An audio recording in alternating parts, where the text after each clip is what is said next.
मित्रो, आज आपण सवयी मोडता येतात या संदर्भामध्ये चर्चा करणार आहोत। मग पहिल्यांदा आपण सवय म्हणजे काय या अनुषंगाने चर्चा करू। एखादी गोष्ट दैनंदिन वापरात जेव्हा येते तिला सवय म्हणतात। एखादी गोष्ट दैनंदिन वापरामध्ये येते तेव्हा तिला काय म्हणतात? सवय म्हणतात। तर ह्या सवयीचा अभ्यास तुमच्या समोर मी आज ठेवणार आहे। नियमितपणे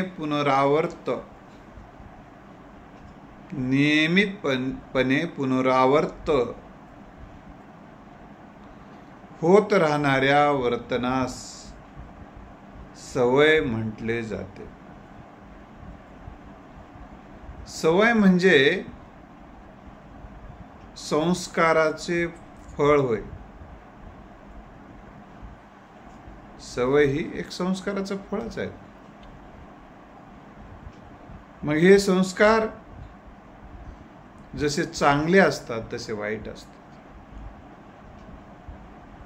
सवयीला सवय या शब्दाला समान अर्थाचा शब्द जर कोणता असेल, पर्यायवाचक शब्द जर कोणता असेल तर सराव।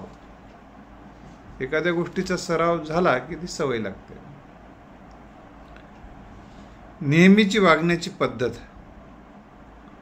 लय सवय म्हणतात। नेहमीची वागण्याची पद्धत तिला त्याची तेच झालेली आहे, त्याला ती सवयच आहे म्हणतात बघ। त्याला ती सवयच आहे, त्याचं तसंच असते, त्यानं किंवा तिनं तसंच करते बापो, अशा पद्धतीचं त्याच्याबद्दल बोलतात, कारण त्याची सवय। स्वयंचलित वर्तन, स्वयंचलित असते। आंतरिक प्रेरणा, सवयी हे आंतरिक प्रेरणेनं काम करतात। आंतरिक प्रेरणा, सवयीच्या पाठीमागे काय असते? आंतरिक प्रेरणा आहे। स्वयंचलित आंतरिक प्रेरणा सहजतेनं ते होत असते। सवयीमध्ये नेमकं काय असते? सवयीमध्ये कृती असते, सवयीमध्ये उक्ती असते। लक्षात आलं? सवयीमध्ये कृती असते, सवयीमध्ये उक्ती असते। लक्षात आलं? मग सवयी कशावरून? सवयीची आता कृतीचे काय उदाहरणं देत आहेत? खाणे पिणे, शिकणे, मदत करणे, अभ्यास करणे, मॉर्निंग वॉकला जाणे, पोहायला जाणे, हे पोहण्याची सुद्धा एक सवय लागते माणसाला। लक्षात आलं? बोलण्याची सुद्धा स्वतः बोलणे। काही जण बघा रस्त्याने जाताना आपलं बोलत जातात, ते एक त्याला सवयच लागून गेली जाते। कधी कधी शेतातून बाया असं बोलत जातात, आपण स्वतः बोलत जातात। माय ते फलाण्याची बायको किंवा फलाण्याची सून आपोआपच बोलते, माय स्वतःच बोलत जाते, येडी होती की काय की म्हणतात।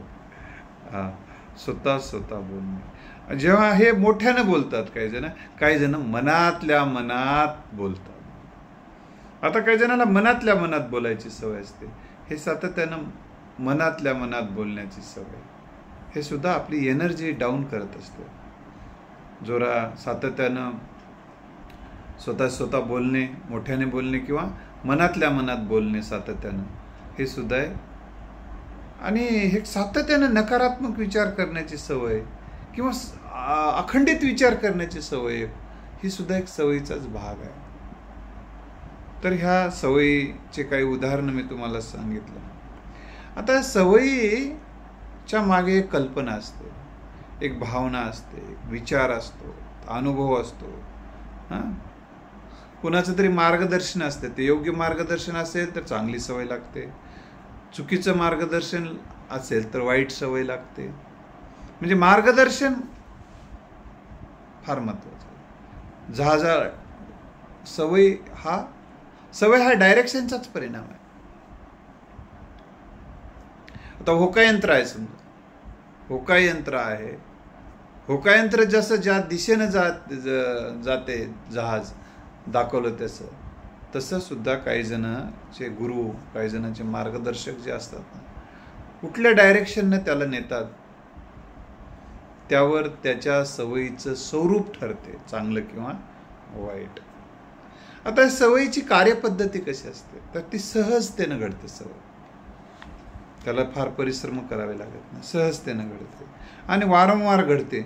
आणि सवयीच्या पाठीमागे एक ओढ असते, ओढ, तळमळ असते, तळमळ. तळमळ असते. सवय जेव्हा तळमळ लागते ना, ओढ लागते ना, मग ती एखाद्याला बोलावं वाटण्याची सुद्धा सवय लागते. मनी वसे त्याचे आवडे उत्तर, समाचार घ्यावा ऐसे वाटणे, त्याची विचारपूस करण्याची सवय पुन्हा पुन्हा पुन्हा पुन्हा सवय लागते. काय करायलाय, काय करायलाय, त्याचं कसं चाललंय, त्याचं कसं चाललंय, त्यानं जेवलाय काय, त्यानं झोपलाय काय, अमुक केलाय काय, सातत्याने करमतच नाही याला तसं विचारल्याशिवाय. आता हे शिव्या खाते परंतु विचारतच राहते, कारण ती सवय लागली त्याला. ते विचारलं की त्याला बरं वाटते, ऐकले की हा चांगलं आहे म्हणलं की बरं वाटतं. एक त्याच्या मनाला सवय लागली.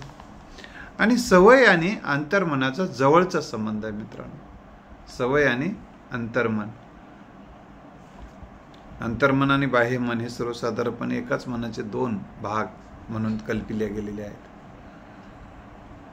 तर बाह्यमनाच्या पातळीवर जेव्हा एखादी विचार केला जातो, एखादी भावना निर्माण केली जाते, जेव्हा एखादी कल्पना निर्माण केली जाते आणि मग त्या भावनेच्या, कल्पनेच्या, विचारात जेव्हा माणूस त्या प्रेमात पडतो, तसा तो जगायला लागतो. मग हे जे जगणं आहे ते इतकं अंतर्मनापर्यंत, मग ते विचार, ते भावना, ती कल्पना अंतःकरणात घुसते, वारंवार घुसते आणि वारंवार साठवले जाते. मग तेव्हा त्यानंतर मग ती वारंवार, त्यामुळे ती सवय लागते माणसाला. आता सवयीमध्ये बघा, चांगली उपकारक सवय जशी असते तशी वाईट सवय असते. वाईट सवय कशी, ज्याचे परिणाम वाईट होतात, ती सवय. आता सायकल चालवण्याची सवय, टायपिंगची सवय, लिखाण्याची सवय, पहाटे उठण्याची सवय, फिरायला जाण्याची सवय, व्यायाम करण्याची सवय, नियमित जेवण्याची सवय, वेळेवर, नियमित म्हणजे वेळेवर हे सवय, आंघोळ करून जेवण्याची सवय, सगळं बाथरूमला जाऊन स्वच्छ, दात घासण्याची सवय. आता दात घासण्याची सवय, हो, दात घासण्याची सवय, ही सवय. आणि सवय ही सुरुवातीला लावावी लागते किंवा लावून घ्यावी लागते. सवय ही लावून घ्यावी लागते किंवा लावावी लागते. पूर्वी माणूस दात घासत नव्हता. हजारो वर्षे माणूस दातच घासत नव्हता. मग त्यानंतर जेव्हा माणूस अन्न खायला लागला, अन्न म्हणजे शिजवलेलं अन्न खायला लागला विशेषतः, आणि मग त्याला शिजवलेलं अन्न खाण्यापासून थोडंसं सवयीला हे दात घासण्याची, म्हणजे कारण काय होऊ लागलं, हे जे दात मध्ये जे अन्न मध्ये बसू लागलं, शिजलेलं अन्न, ते सडू लागलं. आणि एक लक्षात आलं की दोन व्यक्ती एकत्र जवळजवळ आल्यामुळे ते एक दुर्गंधी यायला लागली. मग माणसानं शोध लावला की ही दुर्गंधी काढणं गरजेचं आहे. आता ही दुर्गंधी कशामुळे येत असेल त्याचं निरीक्षण केलं. निरीक्षण केल्यानंतर लक्षात आलं, ते कसं काढून बघला, काढून बघून त्याचा वास घेऊ लागला, ही दुर्गंधी आहे. मग ही काढावं, कशानं काढावं. मग सुरुवातीला मग झाडाचं काढी करणे, त्याला चावणे, त्यातून हे काढणे, असं काढण्याची सवय, काढणे, पाण्यानं धुवून टाकणे, असं ते तिथून सुरू झालं. ते आता ब्रश वगैरे, वेगवेगळ्या ब्रश, वेगवेगळ्या कंपन्या, वेगवेगळं पेस्ट, आता ते सांगूच नका. आता ते इथपर्यंत आलेलं आहे. असं तर ही सुद्धा कपडे घालण्याची सुद्धा एक सवय ही माणसाला लावण्यात आली. सुरुवातीला बघा, लेकरं कपडे घालतात तसंच भोंगळं बाहेर पडतात. भोंगळं बाहेर पडतात, माय तसं करू नये, माय बरं दिसणार, माय असं, माय तसं, माय ते मामा घेऊन जाते, माय ते आजी घेऊन जाते, बघ तुला हे तुझी लुल्ली कापून टाकते बघ. अशा पद्धतीने सांगून त्याला कपडे घालण्याची सवय लावली जाते. मग तो पुन्हा मग आता पुन्हा इतकी सवय लागते मित्रांनो, त्याला जा तसंच जाय रे, काय व्हायलंय म्हणतात कधी कधी हसत हसत, जाय काही नाही तसंच जाय, कपडे आंघोळ केलाय समजा, काही काय वाजू लागलं, जातो मम्मी जातो जातो, आई जातो जातो जर म्हणलं पोरग, काही जण त्याच्या आजूबाजूचे म्हणतात जाय रे तसंच जाय तसंच जाय जाय जाय जाय, त्यानं ते लेकरू म्हणते जाय ना, तसं कसं जातो, जाय ना म्हणते. मग माय मम्मी मला ते कपडे घाल म्हणते, आधी मला कपडे घालूनच जातो म्हणते. लक्षात आलं? म्हणजे ही एक सवय लागली. आता मला हे कोट घालण्याची सवय लागलेली आहे. ड्रेस तर होतात पहिलं, आता ही सवय लागलेली आहे. आता ते जर नसेल तर कसं तरी माझ्या काहीतरी नसल्यासारखंच वाटते मला, असं ही एखादी सवय आहे. लक्षात आलं? वाचण्याची सवय, लिहिण्याची सवय, वाचत वाचत लिहिण्याची सवय, मला वाचत वाचत लिहिण्याची सवय आहे. इतरांना काही ना काही सांगत राहण्याची सवय, व्हिडिओ बनवण्याची एक सवय आहे मला, सवय. आता हे सुद्धा एक सवय असते, ते करमत नाही, ते सांगितल्याशिवाय राहत नाही. सांगावं वाटते, वाचावं वाटते, वाचलेलं जे आपल्याला चांगलं वाटलं ते समाजासमोर ठेवावं वाटते. अनुभवाला ज्या गोष्टी चांगल्या आलेल्या आहेत ते समाजाला सांगून त्यांच्या जीवनात काही फायदा झाला पाहिजे असं वाटतं. आणि त्याच्या मागं कुठली तरी एक प्रेरणा असते. आता माझी माईची त्याच्या मागं प्रेरणा आहे. माय म्हणायची की आपल्याला जे चांगलं असेल ते इतराला सांगावं, किंवा संत विचाराची प्रेरणा निर्माण झाली पुढं चालून, जे आपणाशी ठावे ते इतराशी सांगावे, शहाणे करून सोडावे सकळजण. आणि आपला पेशा आहे, आपण हे पेशे स्वीकारलेले आहे. प्राध्यापक म्हणून जे पेशा आहे, टीचिंगचा पेशा आहे आमचा, तर एक सवय लागली आहे इतरांना सांगण्याची, एखादा विषय समजून सांगण्याची. आणि ते मग इथं बरेच लोक हे ऐकल्यानंतर मग सर खूप छान बरं का तुमचा व्हिडिओ, मस्त, किंवा काही चांगल्या विचाराची माणसं असतात, त्यांना वाटते की इतरांना प्रेरणा प्रोत्साहन द्यायची त्याला एक सवय असते. मग ते मलाही प्रेरणा प्रोत्साहन देतात. मी जसं प्रेरणा प्रोत्साहन द्यायची पण मला पण सवय. काही जणाला एक चांगुलपणा असतो, हे चांगुलपणा ही चांगलीच सवय आहे. इतरांना मोटिवेट करणं, प्रेरणा देणं, प्रोत्साहन देणं किंवा थँक्यू म्हणणं एक सवय आहे. आपल्याला एखाद्या गोष्टीचा उपयोग झाला, एखाद्या व्यक्तीचा उपयोग झाला, थँक्यू म्हणतात. जेवल्यानंतर सुद्धा पूर्वी पाया पडायचे ताटाच्या, म्हणजे ती सवय होती, थँक्यू म्हणायची पद्धत होती. तर ही सवय आहे. शिस्त ही सुद्धा एक सवय आहे. शिस्तीनं राहणं, कोणतीही वस्तू शिस्तीत ठेवणं. आता उदाहरणार्थ हे पुस्तक आहे, पुस्तक असं व्यवस्थित ठेवणं, असंही ठेवून देते ते बेशिस्तपणा.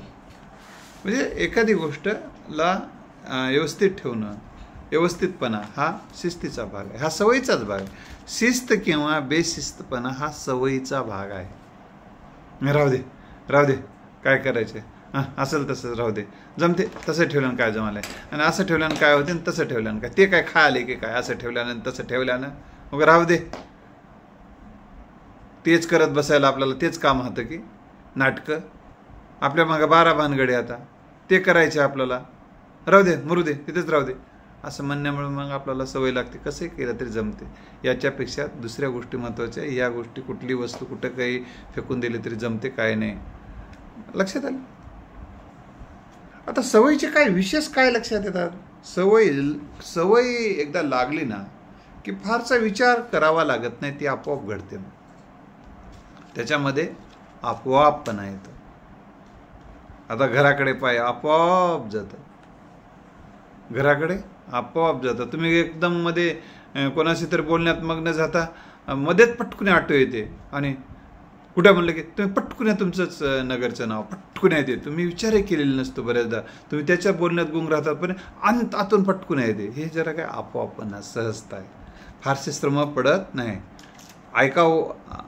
ऐकावं लागेल. तुमचं नाव सांगितल्यानंतर विचारलं कोणी तर विचार करावा लागते का?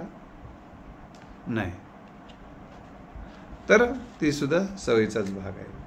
लहानपणी तुम्हाला सांगितलं बाबा तुझं नाव हे आहे, तुझं नाव हे आहे, तुझं नाव आहे, हे आहे, हे आहे. मग ते म्हणते माझं नाव हे आहे ना, माझं नाव हे आहे ना, माझं नाव हे आहे ना, माझं नाव हे आहे ना, माझं नाव हे आहे. हे सवय. किंवा अक्षर का एखादी गोष्ट सवय झालेली असते, असं लिहून लिहून लिहून याला अ म्हणावं, याला ब म्हणावं, हा सवयीचाच भाग आहे. शिक्षण हा सवयीचाच परिणाम आहे. लक्षात आलं. आणि सवयीचा अजून एक गोष्ट की ती केलं की बरं वाटते, किंवा ती केलं की बरं वाटते, करमत नाही ती केलं नाही तर. ती एक मानसिक गरज पण आहे सवय ही. असं आता तुम्हाला थोडक्यात सांगायला लागलेलं आहे.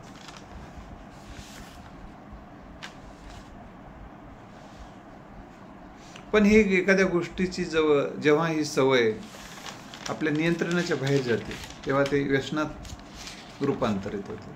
काही गोष्टीची अति सवय होणे म्हणजे व्यसन लागणे आहे. असं त्याला व्यसन लागले रे म्हणतात. आता त्याला व्यसन लागले म्हणतात.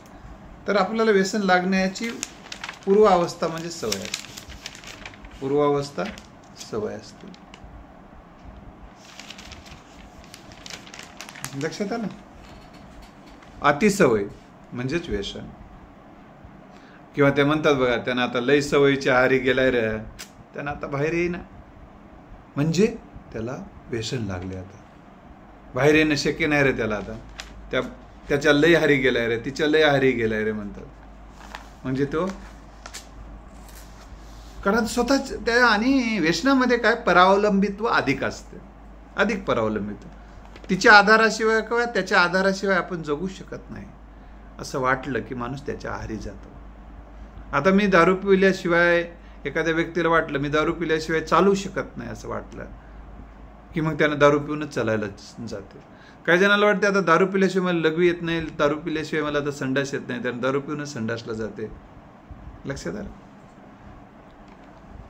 आणि ही सवय जेव्हा हानिकारक रूप धारण करते, नियंत्रणाच्या बाहेर जाते, ती सवय जेव्हा नियंत्रणाच्या बाहेर जाते किंवा ती फारच हानिकारक ठरायला लागते तेव्हा व्यसन बनते. आणि त्याचा जो व्यसनाचा जो आवेग असतो प्रचंड असतो. म्हणजे सवयीचा प्रचंड आयोग म्हणजे आतून उबळ येते बघा. उबळ येते. लक्षात आलं. तो आपोआप तिकडे जातो. एखाद्याला तंबाखूच्या इतका तो आहारी गेलेला असतो, मग 4-4 कोस जाऊन तो तंबाखू आणू शकतो किंवा उन्हात जाऊन आणतो तो. आता आपल्या गावाकडे शेतामध्ये एखादा माणूस आहे, त्या माळाला शेत असलं तर तिथं तर कोणी दिसलं त्याच्याकडे जाते. आता मला सांगा, त्याच्याकडे जाते तितक्या दूर त्याच्याकडे आहे नाही याला काही 100% माहीत नसते. भेटल म्हणून जाते, भेटल. आणि मग त्यानं नाही रे, शिव्या जरी देऊ लागला, माहीच रे, नाही माहीत, पाया पडतो रे तुझ्या, दे थोडं दोन तंबाखूचे 2 दाणे दे तो 2 पानं दे रे, दे तेवढंच उगा काय तुझ्या मायला नसणे भिकारी अवलादीच्या. काही म्हण र, काही म्हण र, पण देच्या मायला दे पाया पडतो रे तुझ्या. अक्षरशः लोक पाया पडतात. हे व्यसन आहे. त्याच्या अगोदरची अवस्था. व्यसनाचं पिल्लू म्हणजे सवय. हे पिल्लू आहे, थोडं आहे, अजून त्याच्या कंट्रोलच्या बाहेर गेले. आता ह्या सवयी मोडता येतात. आपण आज सवयीबद्दल बोलणार. सवयी ह्या मोडता येतात. सवयी ही व्यसनाच्या जवळच गेलेली असते, तर अलीकडे राहते, ती थोडी कंट्रोलमध्ये राहते. सवय मोडता येतात, सवयीला बदलता येते. आता सवयीला कसं मोडायचं, कसं. आता सवयीमध्ये सुद्धा काही सवयी आपल्याला ह्या हितकारक असतात. उदाहरणार्थ पहाटे उठून अभ्यास करणे. चांगली सवय. दररोज तोंड धुणे, दररोज आंघोळ करणे चांगली सवय. खरं बोलणे चांगली सवय आहे. लक्षात आलं. तर हे काही सवयीची उदाहरणं, अजूनही काही सवयीची उदाहरणं मी तुम्हाला सांगू शकतो. आता हे सवय कशी मोडायची या संदर्भात आपण थोडं. एखादी सवय तुमच्या लक्षात आली की बाबा ही वाईट ठरणार आहे पुढे जाऊन, किंवा घातक ठरणार आहे, किंवा ही चांगली जरी सवय असली तर अति व्हायला लागलेल थोडं. वाचन ही चांगली सवय आहे, पण रात्रभर वाचतच बसायला लागलाय तर वाईट सवय आहे बाबा. तर ही बदलणं गरजेचं आहे असं जेव्हा वाटते तेव्हा त्याला काही मग सवयी बदलण्यासाठी काय काय केल्या जाते ते आता पण सवयी जर लावून काही सवयी हे लावून घ्यावे लागतात.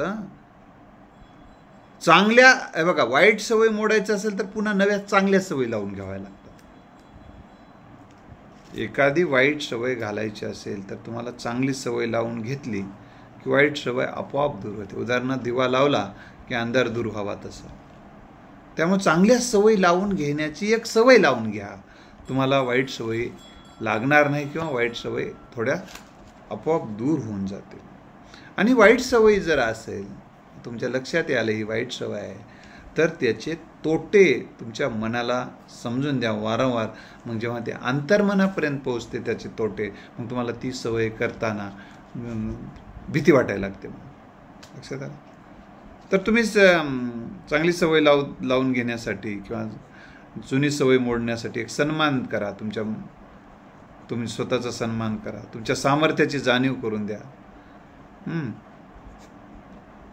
किंवा इतरांची सवय मोडायची असेल त्याला सन्मानित करतो म्हणा, बक्षीस देतो म्हणा. सवयी चांगल्या जर असतील तर तुम्हाला चांगला जॉब मिळतो, चांगला व्यवसाय करता येतो, चांगला व्यापार करता येतो, चांगला उद्योग करता येतो, त्यातून पैसा आणि प्रसिद्धी मिळते आणि सन्मानही मिळते याची जाणीव.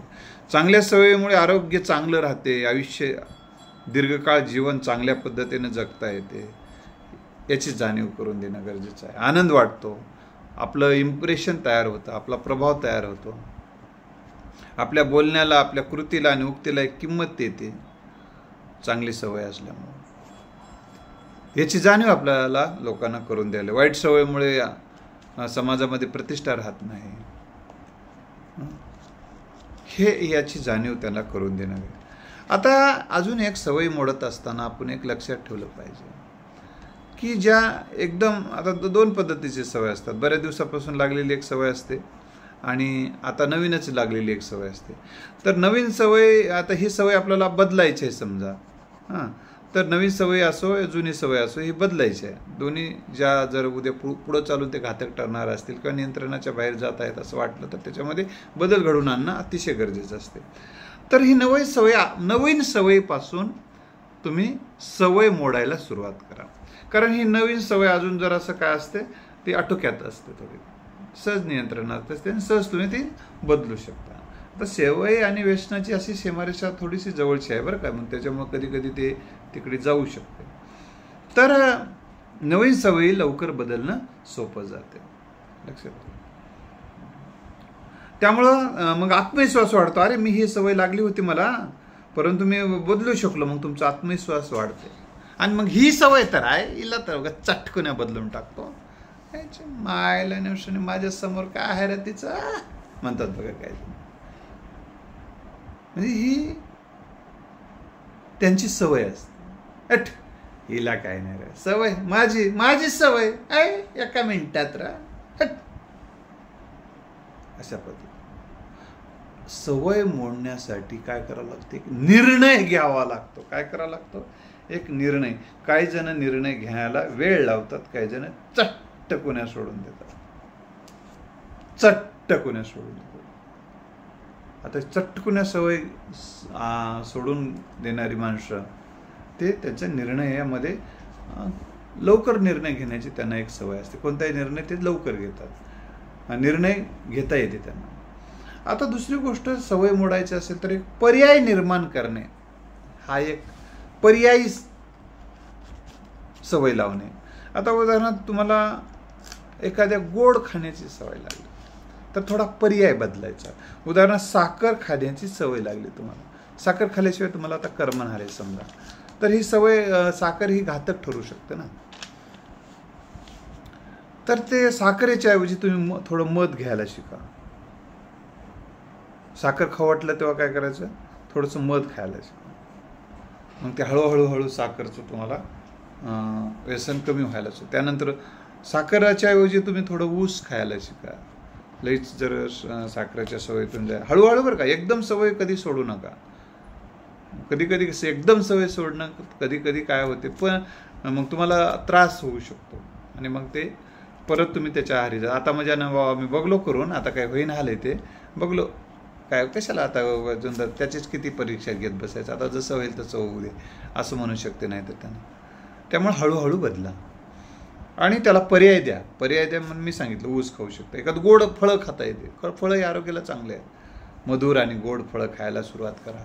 जेव्हा तुम्हाला साखर खाऊ वाटते तेव्हा एखादा गोड फळं खा, मग त्यावेळेस तुमची ती नीडही भागते आणि मग हळूहळू तुम्हाला या चांगल्या सवयीचा, मध आहे, ऊस आहे, मधुर गोड फळे आहे, याचा तुम्हाला उपयोग व्हायला लागतो आणि शरीरासाठी या चांगल्या गोड फळांचा वगैरे तुम्हाला आरोग्य चांगलं राहायलाही मदत होते आणि हळूहळू तुमची साखर खाण्याची सवय मोडते. आता काय होते, कधी कधी एकाला एक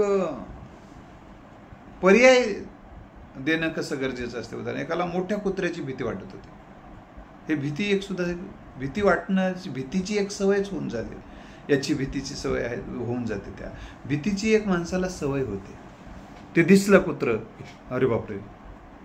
आता मग हीच सवय त्याला मोडायची होती एकाला, तर त्याला छोटं कुत्र्याचं पिल्लू दिलं त्या लेकराला, पोराला. मग छोटं पिल्लू दिलं, मग ते छोटं पिल्लूच्या सहवासात त्या फुल्याला शिवकारलं, मग ते पिल्लू लहानाचं मोठं झालं, मोठं झालं तर त्याच्यासोबतच राहावं लागला. मग पुन्हा मोठ्या कुत्र्याची त्याला भीती वाटणं गेली. म्हणजे अशा पद्धतीनं एक सवय पर्याय तुम्हाला देता येते.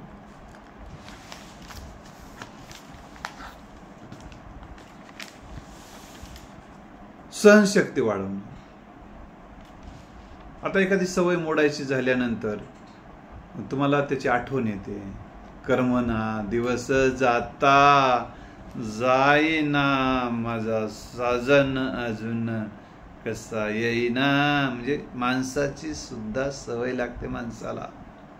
ते दिसलं नाही, त्याला बोललं नाही, त्याला बघलं नाही की करमत नाही. मग ते वारंवार चेहरा पाहणं, वारंवार फोटो पाहणं, हे प्रकार घडतात. पण त्यापासून दूर राहण्यासाठी तुमच्या आत्मबळ वाढवावं लागतं, आत्मबळ वाढवावं लागतं आणि ते जरा त्रासही सहन करावा लागतो त्याच्यापासून दूर राहण्याचा. आता हे संकल्प शक्ती वाढवणे, तुम्हाला तुकाराम महाराजाचे एक वचन आहे, निश्चयाचे बळ तुका म्हणे त्याचे फळ. संकल्प करावा लागेल तुम्हाला, मी 2 दिवस या गोष्टीपासून दूर राहील, त्यानंतर मी 3 दिवस, 4 दिवस, 5 दिवस, 6 दिवस, 7 दिवस, हळूहळू तुम्ही दूर राहण्याची एखाद्या गोष्टीपासूनची सवय केलात की मग त्या गोष्टीच्या शिवाय जगण्याची, त्या गोष्टीपासून दूर राहणं अवघड जे वाटत होतं ते तुम्हाला काही वाटणार नाही. लक्षात आहे. तेव्हा तुम्ही थोडं एखाद्या स्थळाची सवय लागली असते, एखाद्या जागेची सवय लागलेली असते, तर तुम्हाला ती जागा बदलून थोडा वेळ जागा बदलून राहिलात, मग ती सवय तुम्हाला नवीन जागेची पण सवय लागेल. मग जुन्या जागेची जी ओढ होती ती काही प्रमाणामध्ये कमी होईल. संगतीची सवय सांगितलं तर ही संगत बदलली की सवय बदलू शकते, संगत बदलली की सवय बदलू शकते. आता उदाहरणार्थ तुम्हाला थोडं व्यसनाची सवय लागलेली असेल तर तुम्ही आध्यात्मिक गुरु, जे की व्यसनी नाही, आध्यात्मिक गुरु आहे तुमचा एक चांगला गुरु आहे, शिकवण्यास तुम्हाला वेगवेगळ्या पातळीवर शिकवलेला आहे, एक निर्व्यसनी मित्र आहे, मग तुम्हाला एखादा एखादा आश्रम आहे, तिथं जर गेलं तर तुमची संगत बदलते आणि तिथलं जे वातावरणाचाही परिणाम तुमची संगत बदलायला होते. तिथलं जे पवित्र, प्रेरणादायी, सुगंधी, प्रसन्न वातावरणाची एक माणसाचं मन प्रसन्न व्हायला लागते आणि जितकं तुमच्या मनाला प्रसन्न कराल, समाधानी कराल, सकारात्मक कराल, तितकं एका सवयीतून तुम्ही बाहेर येऊ शकता. लक्षात आलं. दंड किंवा बक्षीस, दंड लावणे, स्वतःला दंड लावणे किंवा इतरांना दंड लावायला लावणे, यामुळे सुद्धा कधी माणसाला एक आतून भय वाटते आणि त्यापासून दूर राहतं. आणि दूर राहण्याची एकदा सवय लागली की जवळ जाण्याची सवय कमी होऊन जाते. तर मित्र, या सवयी अशी या मार्गानं काही बघा प्रयत्न करून हे जे मी काही मार्ग सांगितले त्याच्यातून तुम्हाला खरंच गुण येऊ शकतो. आणि तुमचा गुण यावा ही शुभेच्छा देऊन थांबतो. जय हिंद.